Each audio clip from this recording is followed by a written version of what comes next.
Hi friends, అందరికీ welcome back to our channel YR kitchen and vlogs. ఇవాల్టి మన video పొన్నగంటాకు fry అండి.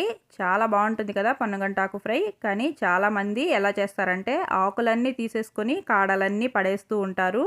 అలా కాకుండా కాడలను కూడా యూస్ చేసి కర్రీ ఎలా చేసుకోవాలో ఇవాల్టి వీడియోలో అయితే చూసేద్దాము. చిన్న టిప్స్ ఫాలో అయితే అస్సలు ముద్దగా అవ్వకుండా పొడి పొడిలాడుతూ ఎంత బాగా చేసుకోవచ్చో ఈ వీడియోలో అయితే చూసేసేయండి. చూడండి, పొన్నగంటాకు కట్టలని ఇక్కడ నేను 4 కట్టలు తీసుకున్నాను. మీడియం సైజ్ కట్టలు. ఇలా మీడియం సైజ్ కట్టలు 4 తీసుకున్నాను. అందులో ఒక కట్టని ఇలా మొదళ్ళ దగ్గర కట్ చేసేసాను. చూడండి, మొదళ్ళ దగ్గర మాత్రమే కట్ చేశాను. మిగతాదంతా యూస్ చేస్తాను. తర్వాత అందులో ఇలా డస్ట్ పార్టికల్స్, గడ్డి అది ఉంటుంది కదా, అదంతా నీట్గా క్లీన్ చేసేసుకోవాలి. ఇలా కాడలు చూసుకుంటూ నీట్గా క్లీన్ చేసేసుకోవాలి. ఈ పొన్నగంటాకు కూడా ఎక్కడైనా ఒకటి పండిపోయిన ఆకులు, పాచిపోయిన ఆకులు ఉంటాయి కదా, అవంతా ఇలా నీట్గా క్లీన్ చేసేసుకుంటున్నాను. ఫ్రెండ్స్, మన వీడియోస్ ఫస్ట్ టైం ఎవరైనా చూస్తున్నట్లయితే స్కిప్ చేయకుండా చివరి వరకు చూసి లైక్ చేయండి. మీకు యూస్ఫుల్ అనిపిస్తే సబ్స్క్రైబ్ కూడా చేసుకోండి. చూడండి, ఇలా నీట్గా క్లీన్ చేసేసుకున్నాను. ఇలా అంతా డస్ట్ పార్టికల్స్ అంతా తీసేసుకున్న తర్వాత వీటిని సన్నగా కట్ చేసుకోవాలి. ఫ్రెండ్స్, పొన్నగంటాకు మన వంటికి కంటికి చాలా మంచిది. చాలా బాగా మంచి విటమిన్స్ అయితే మన బాడీకి వస్తాయి కదా. ఇలా కాడల్ని పడేయకుండా అవి కూడా లేతగా ఉన్న వరకు ఇలా యూస్ చేసుకుంటే డైజెషన్కి కూడా నీట్గా ఉంటుందండి. ఫైబర్ కంటెంట్ ఎక్కువ ఉండేది కాడల్లోనే కదా, అదంతా తీసేసి తింటే ఏమొస్తుంది చెప్పండి. ఇలా నీట్గా క్లీన్ చేసుకున్న తర్వాత చాలా సన్నగా కట్ చేసుకోవాలి. ఎంత సన్నగా వీలైతే అంత సన్నగా కట్ చేసుకోవాలండి. చూడండి, ఇంత సన్నగా కట్ చేసుకోవాలి. పుల్లలు కనిపించినంత సన్నగా అయితే కట్ చేసుకోవాలి. ఇలా సన్నగా కట్ చేసుకుంటే తర్వాత కూరలో కూడా అస్సలు కనిపించదు, పుల్లలే కనిపించవు, నీట్గా ఉడికిపోతుంది. చూడండి, ఆకుల్లో పుల్లలు కలిసిపోయే విధంగా ఇలా అయితే కట్ చేసుకోవాలి. ఇంత సన్నగా, అప్పుడే నీట్గా పుల్లలు తగలకుండా తినేటప్పుడు నీట్గా ఉంటుంది. ఇలాగే మొత్తం కట్ చేసేసుకుంటాను.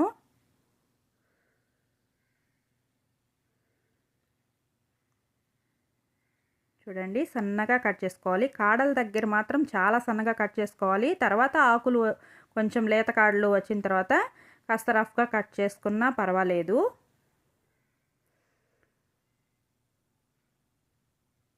ఇలా ఆకుల దగ్గర కాస్త పెద్దగా కట్ చేసుకున్నా కానీ సరిపోతుంది. చూడండి, ఇలా నీట్గా కట్ చేసేసుకుంటే అస్సలు పుల్లలు కనిపించవండి. చాలా నీట్గా ఉంటుంది. ఒక్కసారి ఇలా ట్రై చేసి చూడండి, ఇంకెప్పుడు కాడలైతే పడేయరు మీరు.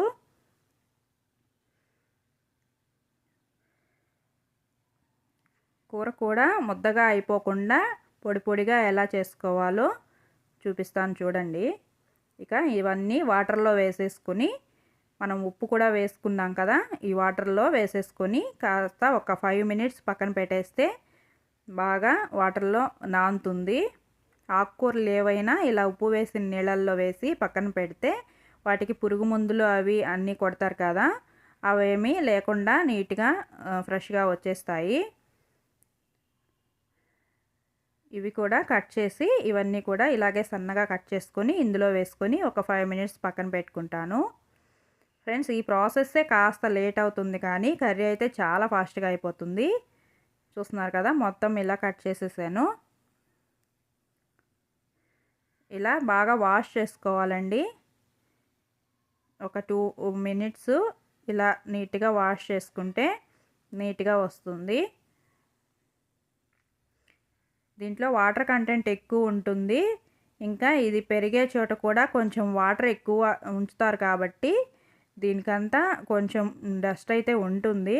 అదంతా నీట్గా ఇలా పోయేలాగా గట్టిగా పిండేసుకొని వాటర్ ఏమీ లేకుండా ఉండేటట్లు ఇలా ఇంకొక ప్లేట్లోకి అయితే తీసి పక్కన పెట్టుకుంటున్నాను. ఇవి ఫస్ట్ టైం కడిగిన వాటర్ అండి. చూడండి ఎంత డర్టీగా ఉన్నాయో.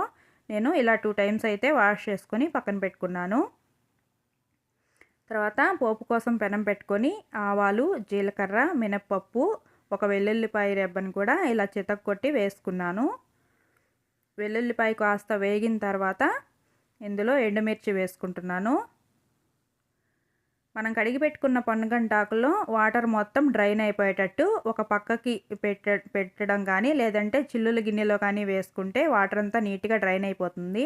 మళ్ళీ వేసేటప్పుడు కూడా గట్టిగా పిండుకుంటూ ఆ కాడల్లో ఉన్న వాటర్ అంతా తీసేసి అప్పుడు కనుక వేసుకుంటే వాటర్ ఎక్కువ లేకుండా పొడి పొడిగా వస్తుంది. తర్వాత ఉడికేటప్పుడు కూడా కొన్ని టిప్స్ అయితే పాటించాలండి. చూడండి, ఇలా మొత్తం నీట్గా డ్రైన్ చేసేసుకుని వేసుకున్న తర్వాత ఇలా పోపు అంతా మిక్స్ అయ్యేలాగా ఒకసారి కలుపుకుంటున్నాను. కొంచెం మీడియం ఫ్లేమ్లో పెట్టుకొని నీట్గా కలిపేసుకొని తర్వాత ఒక్క నిమిషం పాటు ఇలా మూత పెట్టేస్తే ఆవిరి మొత్తం ఆకుకంతా తగిలి త్వరగా మగ్గిపోతుంది. చూడండి, నీట్గా అయితే మగ్గిపోయింది కదా. అలాగే ఓపెన్గా పెట్టి ఫ్రై చేస్తే పైన వేడి తగలదు, కింద మాత్రం మాడిపోతూ ఉంటుంది. అలా కాకుండా ఇలా మూత పెట్టుకొని ఒక్క నిమిషం పాటు మీడియం ఫ్లేమ్లో పెడితే మొత్తం నీట్గా ఇలా ఆవిరి తగిలి మగ్గిపోతుంది. తర్వాత మూత తీసిన తర్వాత ఇలా నీట్గా కలుపుకొని కొంచెం ఉప్పు అయితే వేసుకుంటున్నాను. పొన్నగంటాకు కొంచెం సాల్ట్ ఉంటుందండి. మామూలుగా న్యాచురల్గా పొన్నగంటాకులో కొంచెం సాల్ట్ కంటెంట్ ఉంటుంది కాబట్టి ఉప్పు చూసుకొని వేసుకోవాలి.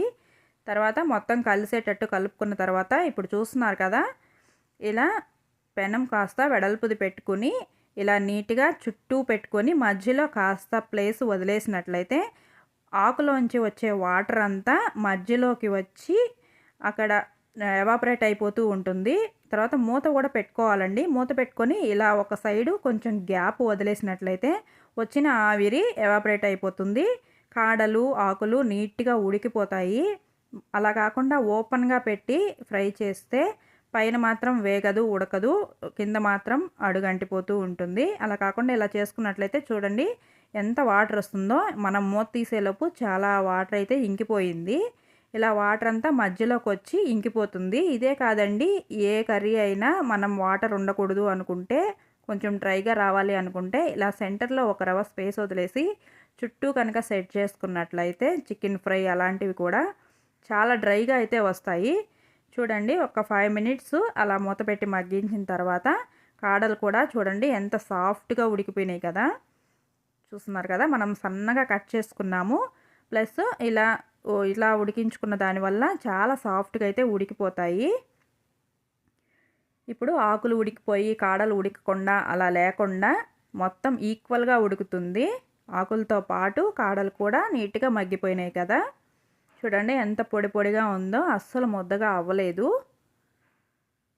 తర్వాత ఇందులో కాస్త పసుపు వేస్తున్నాను. పసుపు ఫస్ట్ వేసుకోకూడదండి, ఏ ఫ్రైస్లో అయినా 0.5% మగ్గిపోయిన తర్వాత ఇప్పుడు పసుపు వేసుకోవాలి. పసుపు వేస్తే ఊరికినే అడుగున మాడుతూ ఉంటుంది. అలా కాకుండా 50% కుక్ అయిన తర్వాత పసుపు వేసుకుంటే పెనంకి అస్సలు అతుక్కోకుండా ఫ్రైస్ నీట్గా వస్తాయి. చూడండి, అస్సలు పెనంకి ఎక్కడ అతుక్కోలేదు, అలా అని ఉడకకుండా పోలేదు. నీట్గా కుక్ అయింది, పెనంకి ఎక్కడ అతుక్కోలేదు. కర్రీ డ్రైగా ఉంది కదా. ఇప్పుడు కారం వేస్తున్నాను. మనం ఎండుమిర్చి కూడా వేసాం కదా, కారం చూసుకొని మీ టేస్ట్కి తగినంత కారం వేసుకోవచ్చు.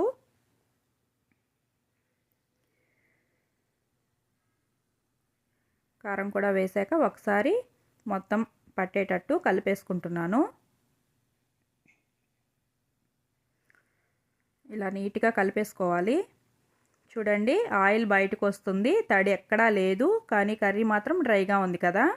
తర్వాత ఇది పుట్నాల పొడి అండి. మనం తాలింపుల కోసం చేసి పెట్టుకుంటాం కదా. వెల్లుల్లిపాయ, జీలకర్ర, సాల్టు అలాంటివి వేసుకొని, సాల్ట్ అయితే నేను వేయనండి. మనం ఒక్కొక్కసారి కర్రీస్లో సరిపడా వేసేసుకున్నప్పుడు ఇది వేస్తే ఎక్కువ అయిపోతుందని ఈ పౌడర్లో నేను సాల్ట్ వేసుకోను. ఓన్లీ పుట్నాల పొడి, తెల్లగడ్డ, జీలకర్ర మాత్రమే వేసి ఇలా పౌడర్ చేసి పెట్టుకుంటాను. ఆ పౌడర్ కూడా మనకు కావాల్సిన వరకు వేసుకోవచ్చు, ఎవరికి ఎంత ఇష్టమో అంత వేసుకోవచ్చు. ఈ పౌడరు ఫ్రైస్లోకి చాలా బాగుంటుంది. ముందుగా రెడీ చేసి పెట్టుకుంటే అప్పటికప్పుడు కొంచెం కావాలన్నా యూస్ చేసుకోవచ్చు, ఎక్కువ కావాలన్నా యూస్ చేసుకోవచ్చు. కొంచెం అప్పటికప్పుడు చేసుకోలేం కదా. చూస్తున్నారు కదా, ఫ్రై అయితే రెడీ అయిపోయింది. ఎంత పొడి పొడిగా వచ్చిందో చూడండి. మంచి స్మెల్ కూడా వస్తుందండి. చూడండి ఎంత నీట్గా వచ్చిందో కర్రీ. అస్సలు ముద్ద అవ్వలేదు కదా. ఇలా కనుక ట్రై చేస్తే అస్సలు ముద్ద అవ్వదండి. ఏ ఆకుకూరైనా చాలా పర్ఫెక్ట్గా అయితే వస్తుంది. ఈ వీడియో ఎలా అనిపించిందో కామెంట్ చేయండి. నచ్చితే లైక్ చేసి సబ్స్క్రైబ్ కూడా చేసుకోండి.